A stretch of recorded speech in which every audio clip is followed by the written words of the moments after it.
ابو بکر صدیق رضی اللہ تعالیٰ عنہ نے کہا اے اللہ کے نبی یہ ہمارے چچا داد بھائی اور خاندان ہی کے لوگ ہیں، سو میری رائے تو یہ ہے کہ ان سے فدیہ لے لیا جائے تاکہ اس رقم سے کفار کے مقابلے میں قوت حاصل ہو، اور کیا عجب ہے کہ اللہ انہیں اسلام کی ہدایت دے دے۔ ارادہ ان کا یہ تھا۔ نبی اکرم صلی اللہ علیہ وسلم نے فرمایا اے ابن خطاب یعنی عمر رضی اللہ تعالیٰ عنہ سے پوچھا تمہاری کیا رائے ہے؟ عمر رضی اللہ تعالیٰ عنہ فرماتے ہیں میں نے کہا ہے اللہ کے رسول میری رائے ابو بکر کی رائے کے مطابق نہیں، میری رائے تو یہ ہے کہ آپ ان کو ہمارے حوالے کیجئے تاکہ ہم ان کی گردنیں اڑا دیں، عقیل کو علی کے حوالے کیجئے تاکہ وہ اس کی گردن اڑائیں، اور میرے فلاں کو میرے حوالے کیجئے تاکہ میں اس کی گردن اڑا دوں، یہ لوگ کفر کے سرگنے ہیں اور اس کے سردار ہیں۔ تو اکثر مسلمانوں کی رائے ابو بکر رضی اللہ تعالیٰ عنہ کی رائے کے مطابق تھی،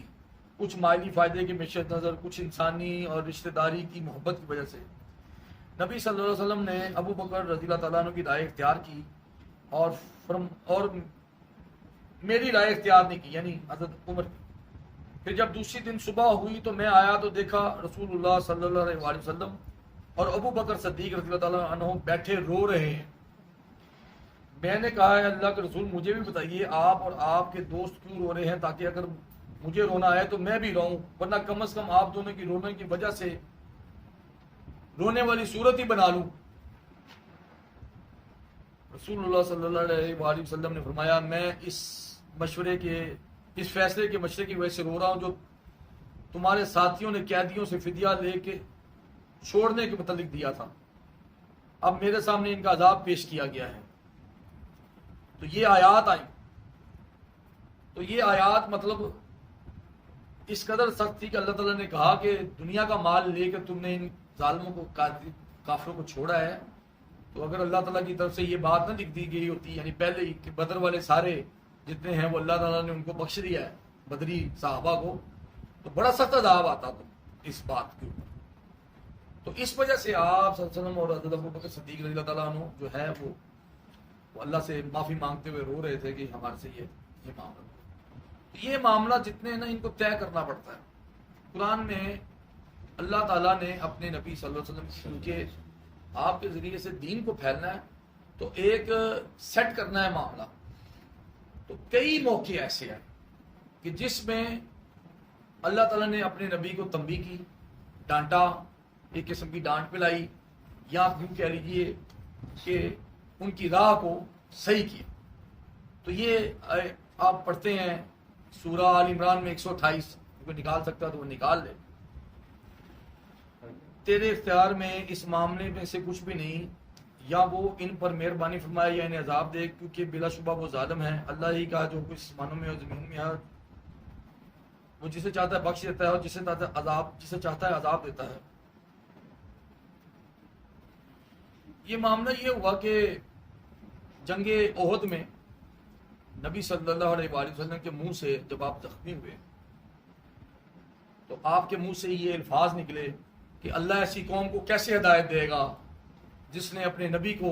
زخمی کروا دیا ہے، جس کی وجہ سے اس کے نبی کا خون بہہ نکلا ہے۔ تو یہ اس بات پہ اللہ تعالیٰ نے یہ آیات نازل فرمائی کہ آپ کے اختیار میں بالکل بھی نہیں ہے اس معاملے میں، وہ جس پہ چاہے مہربانی کرے۔ پھر اللہ تعالیٰ نے احد کے بھی سارے معاملے کو معاف فرما دیا، ٹھیک ہے نا، وہ جن صحابہ سے جو غلطی ہوئی سارے احد کے جتنے بھی تھے، حضرت عثمان غنی رضی اللہ تعالیٰ عنہ بھی اس میں شامل تھے، اور بعد میں ایک حدیث میں ایک جو باہر سے آنے والا ان کا مخالف تھا اس نے بھی یہ بات مطلب یہ کی تھی کہ جی دیکھیے وہ ابن عمر رضی اللہ تعالیٰ عنہ سے کہ دیکھیے عثمان جو احد میں بھاگ گیا تھا، تو انہوں نے کہا کہ اللہ تعالیٰ نے تو اس کے بارے میں انعام یہ دیا ہے کہ جتنے بھی احد کے تھے غلطی میں شامل وہ صحابہ سب کو اللہ تعالیٰ نے معاف کر دیا۔ جب اللہ تعالیٰ نے معاف کر دیا تو تم کیسے پکڑ سکتے؟ یہ باتیں، یہ معاملہ یہ ہے۔ پھر 28 نمبر سورہ ہے اور اس کی 56 نمبر آیت ہے، دیکھیے ذرا۔ اے نبی صلی اللہ علیہ وآلہ وسلم، بے شک جسے آپ چاہیں ہدایت دے سکتے، بلکہ اللہ ہی جسے چاہے ہدایت دیتا ہے، اور وہ ہدایت پانے والوں کو خوب جانتا ہے۔ یہ آیات جو تھی یہ آپ کے جو چچا تھے ان کے متعلق جب وہ نبی صلی اللہ علیہ وسلم ان کے پاس گئے اور انہوں نے کہا کہ آپ ایک دفعہ ہی پڑھ لیں گواہی دے دیں. تو انہوں نے ان کے پاس جو دوسرے سرداران بیٹھے ہوئے تھے تو وہ انہوں نے کہا کیا تم اپنا دین چھوڑ دے گا؟ تو اس پہ یہ اللہ تعالیٰ نے تنبیہ نبی صلی اللہ علیہ وسلم کو فرمائی کہ آپ سے چاہیں ہدایت نہیں دے سکتے، ہدایت اللہ ہی دیتا ہے. آپ کی کوشش تھی جس طرح حضرت نوح علیہ السلام کی کوشش تھی اپنے بیٹے کے متعلق، انہوں نے اللہ سے دعا بھی کی تھی کہ میری جو ہے وہ میرے اہل میں سے ہے، تو اللہ نے کہا تیرے اہل میں سے. تو نبیوں کا چونکہ درجہ بہت ہائی لیول پہ ہوتا ہے، ان کو انہوں نے ایک معاملہ سیٹل کرنا ہوتا ہے قیامت تک کے لیے. آپ سسم کو تو قیامت تک کے لیے بھیجا گیا نا. تو ایسے جو لوگ ہیں ان کو آپ کوشش کر کے بھی اللہ تعالیٰ نے کہا کہ نہیں، اللہ ہدایت دے گا، آپ ہدایت چھین نہیں سکتے کہ اللہ آپ کی مرضی سے کسی کو ہدایت دے دے، ایسا نہیں. یہاں پہ بھی ایک تنبیہ ہوئی. پھر سورہ توبہ کی آیت نمبر 43 ہے، اللہ نے تجھے معاف کر دیا، تو نے انہیں اجازت کیوں دی یہاں تک کہ وہ تیرے لیے وہ لوگ صاف ظاہر ہو گئے جنہوں نے سچ کہا اور تو جھوٹوں کو جان لیتا. یعنی منافقین کو جہاد پہ ساتھ لے جانے کی بھی اجازت آپ نے. جب نبی صلی اللہ علیہ وسلم جنگ تبوک کی طرف روانہ ہونے لگے تو بعض منافقین نے بناوٹی بہانے لگائے، جھوٹ بولے. تو یہ حقیقت جو ہے نا یہ ساری اللہ تعالیٰ نے اپنے نبی پہ کھول دی تھی، ٹھیک ہے نا. تو اس کے بعد جو ہے یہ معاملات یہ جب بھی آتے تو یہ اجازتیں مانگتے جھوٹے، تو نبی نے ان کو اپنے رحم دلی کی وجہ سے، نرمی کی وجہ سے اجازت دے دی. تو اللہ نے یہاں پہ بھی ڈانٹا. اور پھر یہ بھی کہ جو منافق کے لیے یہ بھی آیا سورہ توبہ میں کہ آپ 70 دفعہ بھی ان کے لیے بخشش مانگیں گے، اللہ انہیں بخشنے والا نہیں. تو نبی صلی اللہ علیہ وسلم اتنے رحیم کہ انہوں نے کہا میں 70 دفعہ اس کے لیے استغفار کر دیتا ہوں. تو پھر سورہ منافقون میں اللہ تعالیٰ نے اتارا کہ اگر آپ ان کے لیے استغفار کریں یا نہ کریں اللہ ان کو ہرگز بخشنے والا ہے. یعنی آپ اللہ نے فیصلہ لکھ دیا کہ وہ جو فیصلے ہیں نا اللہ کے لکھے ہوئے، اس پہ نبی صلی اللہ علیہ وسلم کا بھی اختیار اللہ تعالیٰ نے نہیں. آپ کو کلیئر قرآن میں آیات ملتی کہ اس پہ کن کا بھی بخشش کا اختیار، تقدیر کسی کی کیا ہے اس کا اختیار اللہ تعالیٰ نے اپنے پاس اپنے کسی بندے کو بھی.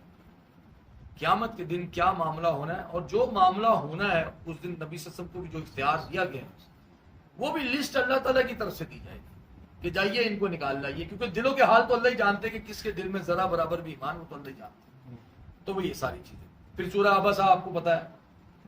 ٹھیک ہے نا، اس میں بھی تبلیغ کا انداز بتایا کہ وہ نابینا کو چھوڑا اور ستاروں کو، یہ ساری چیزیں. پھر سورہ تحریم میں وہ جو معاملہ آیا ہے وہ کیا کہتے ہیں، وہ کوئی چیز اپنے اوپر حرام کر دینے والا، وہ جو شہد کو کچھ کیا گیا تھا، وہ بھی ایک تنبیہ ہوئی. تو یہ چیزیں سورہ جو ہے وہ فتح میں بھی اس کا عقیدہ لوگوں کا یہ بنایا گیا، ایک ترجمہ غلط کر کے ایک ہمارے ترجمہ کرنے والے ہیں وہ ایک گروہ کے مشہور،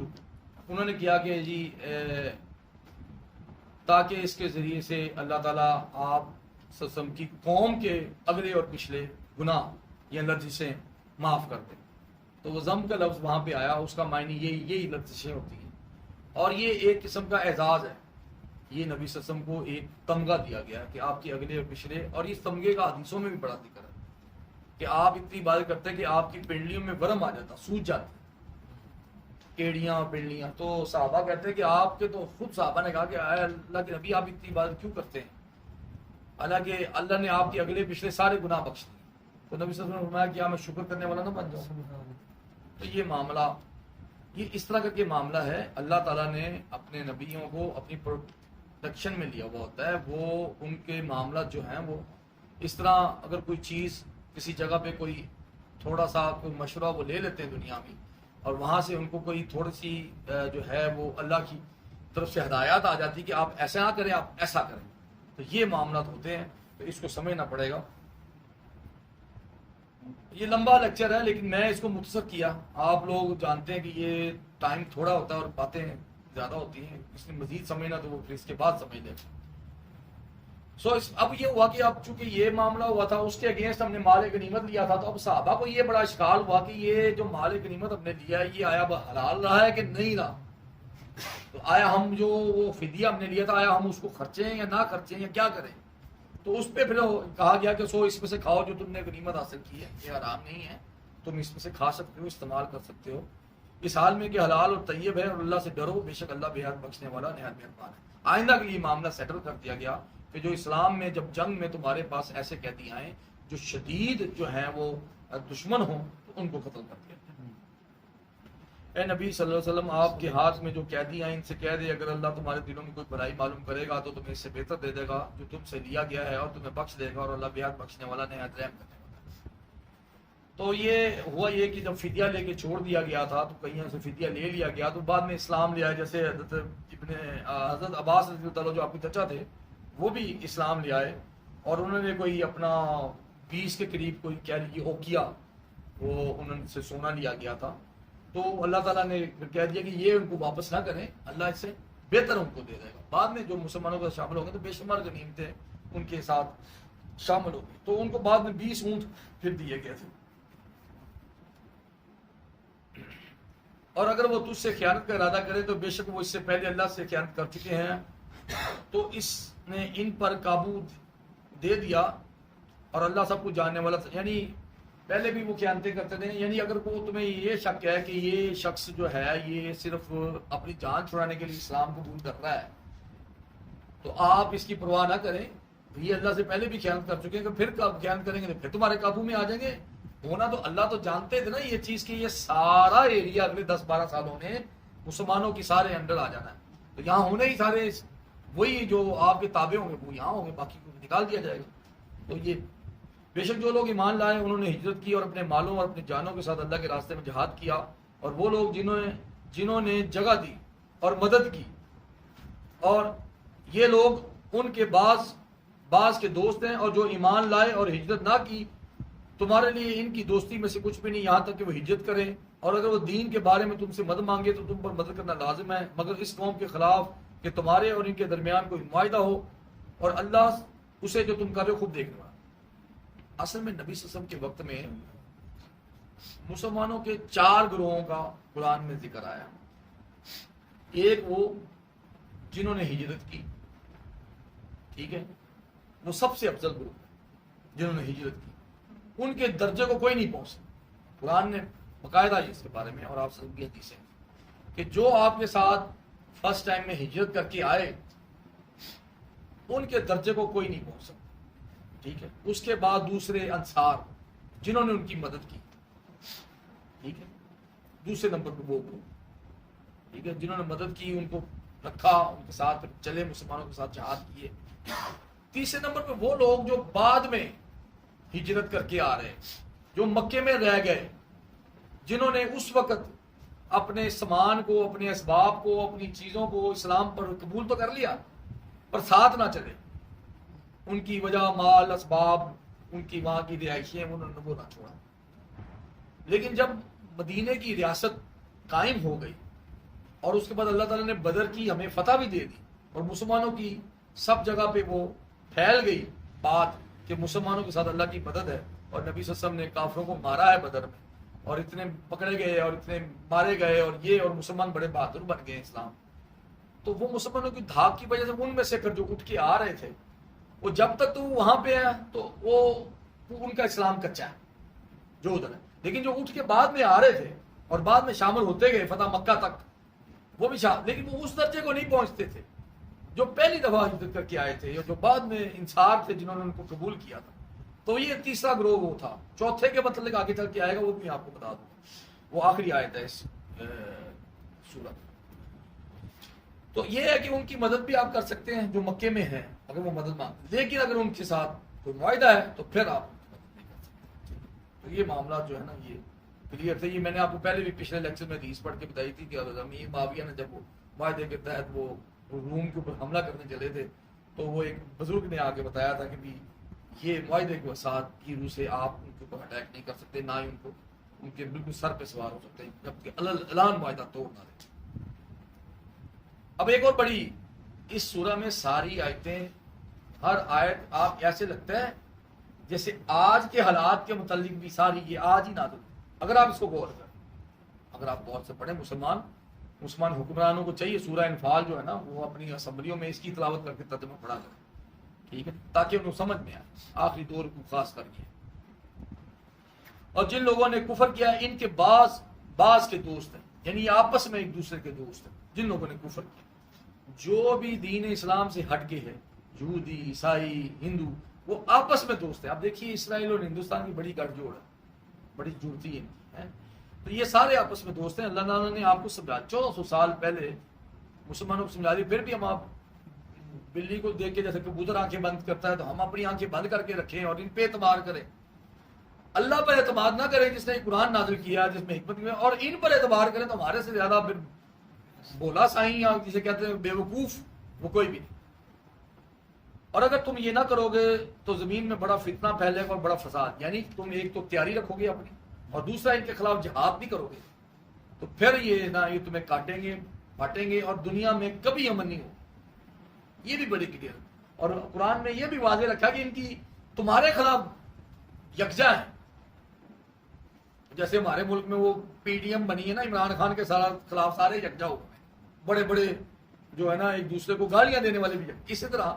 مسلمانوں کے خلاف یہ کافر سارے ایک یکجا ہیں، لیکن آپس میں بھی ان کی دشمنی، آپس میں بھی جب ان کو موقع ملے گا کاٹیں گے ایک دوسرے کو، لیکن مسلمانوں کے خلاف سارے کٹے۔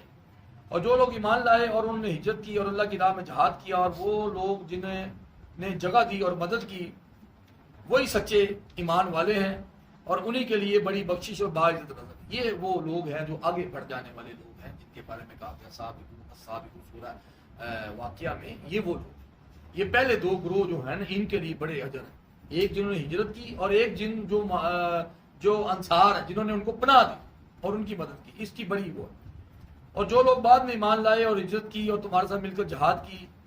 تو وہ تمہیں میں سے ہیں، اور رشتہ دار اللہ کی کتاب میں ہیں، ان کے بعض سے زیادہ حقدار ہیں، بے شک اللہ ہر چیز کو خوب بخشنے والا اور خوب جاننے والا ہے۔ تو یہ جو بعد میں بھی شامل ہوتے رہے آ کر، یہ وہ چار گروہ مسلمانوں کے یہاں کمپلیٹ ہوتے ہیں۔ ایک جو کہ وہ ہے جنہوں نے ہجرت کی، دوسرے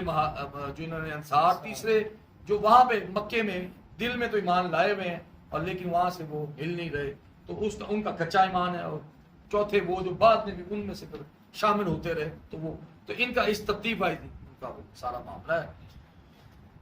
تو یہ ہے کہ اتنے حد تک وہ مدد کرتے تھے کہ انہوں نے اپنی جائیدادیں تک آفر کر دی تھی مہاجرین کو، تو وہ اللہ تعالیٰ نے یہ فیصلہ یہاں اتارا ہے کہ ٹھیک ہے تمہاری، لیکن رشتہ داری جو ہے نا سورہ نساء کے تحت ترکے کے حقدار جو ہے نا وہ رشتہ دار ہی ہیں، آپ ان کی مدد کر سکتے ہیں، جیسے نبی صلی اللہ علیہ وسلم نے کہ حکم میں 1/4 حصہ اور یا بہت حد ممکن 1/3 اللہ کی راہ میں تقسیم کرتے ہوئے آپ کسی کی مدد کر سکتے ہیں، لیکن اس حد تک نہیں آپ کر سکتے کہ آپ اس کو ترکہ بنا کے جس طرح آپ اپنی اولاد کو دیتے ہیں اس طرح ان کو، وہ ایسا نہیں ہے۔ یہ سارا معاملہ یہاں کلیئر ہو گیا۔ تو سورہ انفال الحمدللہ ایک حدیث میں پڑھ دیتا ہوں، اسامہ بن زید رضی اللہ تعالیٰ عنہ سے مروی ہے کہ رسول اللہ صلی اللہ علیہ وآلہ وسلم نے فرمایا مسلمان کافر کا وارث نہیں بنتا اور نہ کافر مسلمان کا وارث بنتا ہے۔ یہ بھی بڑا کلیئر ہے معاملہ کہ مسلمان اگر کوئی ہے اور اس کا بیٹا اگر کوئی مرتد ہو گیا یا کافر ہے تو اس کو اس کے ترکے میں سے کچھ بھی نہیں دیا جائے گا، اور اگر کوئی کافر ہے اور اس کے ترکے میں سے کچھ مسلمان کے لیے آتا ہے تو وہ نہیں دیا جائے گا۔ یہ بھی بڑی بات کلیئر ہے۔ تو سورہ انفال ہم نے یہاں مکمل کی، اس پہ پوری سورہ آپ پڑھیے، پڑھ کے اگر اس میں سے 75 آیات میں سے آپ کو کچھ سوال ذہن میں آتا ہے تو کل آپ مجھ سے پوچھ سکتے ہیں، اور بھی کسی کو کوئی سوال اگر پوچھنا ہے اس کے متعلق تو آپ پوچھ سکتے ہیں۔ ایک اور حدیث میں پڑھ دوں، نبی اکرم صلی اللہ علیہ وآلہ وسلم نے فرمایا قیامت کے دن انسان اسی کے ساتھ ہوگا جس سے اس نے محبت یا اس کی دوستی رہی ہو، ٹھیک ہے نا جی، تو وہ ایک ہی شمار ہوگا، ان کا قائم ہو جاتی ہے جیسے مدینے کی ریاست قائم ہو گئی۔ تو مسلمانوں کو کسی اور جگہ پہ رہنے کا مال کے لیے، پیسے کے لیے یا کوئی اور معاملات کے لیے حکم نہیں ہے کہ وہ پھر اپنے مسلمانوں کو چھوڑ کر ان کافروں میں رہیں، کیونکہ ایک ماحول کا بھی بڑا اثر ہوتا ہے۔ آپ کے بچے اگر کافروں میں رہتے ہیں تو پھر آپ ہندوستان میں جو مسلمان دیکھتے ہیں تو ان کی آج کی اولادوں کے آپ بیان سنتے ہیں، وہ کہتے ہیں میں مندر میں بھی جاتا ہوں، میں مسجد میں بھی جاتا ہوں، یعنی کہ وہ آدھے تیتر آدھے بٹیر بنے ہوئے ہوتے ہیں۔ اور اسلامی ماحول میں آپ کو اسی طرح آپ جو ویسٹرن ممالک ہیں وہاں پہ آپ دیکھتے ہیں، وہاں پہ بھی وہ جی ہم سب کو مانتے ہیں، ہم گرجے میں بھی جاتے ہیں، ہم مسجد میں، یہ اس طرح کے بیانات آتے ہیں۔ تو کیا ہوتا ہے کہ ان کے ماں باپ نے دنیاوی مال کی خاطر اپنے اس ملک کو چھوڑا ہوتا، مال تو مل جاتا ہے، دنیا کی 50 60 سال 70 سال کی زندگی کو اپنی طرف سے جنت بنانے کی کوشش کرتے، بنتی ان سے پھر نہیں،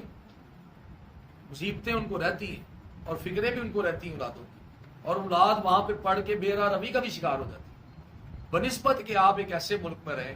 جہاں اسلامی ماحول ہے، کم از کم اسلام کی ریاست نہیں ہے تو اسلامی ماحول تو وہاں پہ، مساجد تو وہاں پہ ہیں، وہاں قرآن اور حدیث کی محفلیں تو ہوتی ہیں، تو وہ اولاد ان میں جائے گی تو وہ سیدھے راستے پہ، اور رزق اللہ نے لکھا ہوا ہے۔ یہاں پہ کیا لوگوں کی فیکٹریاں نہیں بنتی؟ کیا ان پڑھ جاہل لوگوں کی یہاں پہ فیکٹریاں نہیں بن گئی؟ کیا وہ بڑے بڑے امیر نہیں ہو گئے؟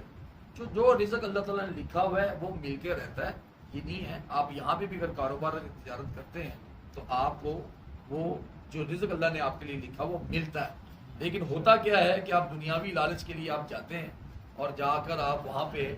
شادیاں کرتے ہیں یا وہاں پہ آپ اپنی بیوی بچوں کو بھی لے جاتے ہیں، تو وہ پھر کہتے ہیں نا کہ وہ واپسی کے قابل نہیں رہتے، وہ پھر یہاں پہ آپ الا ماشاء اللہ جس کو اللہ نے سختی سے پکڑا ہوا ہو یا اس کے لیے لکھا ہوا ہو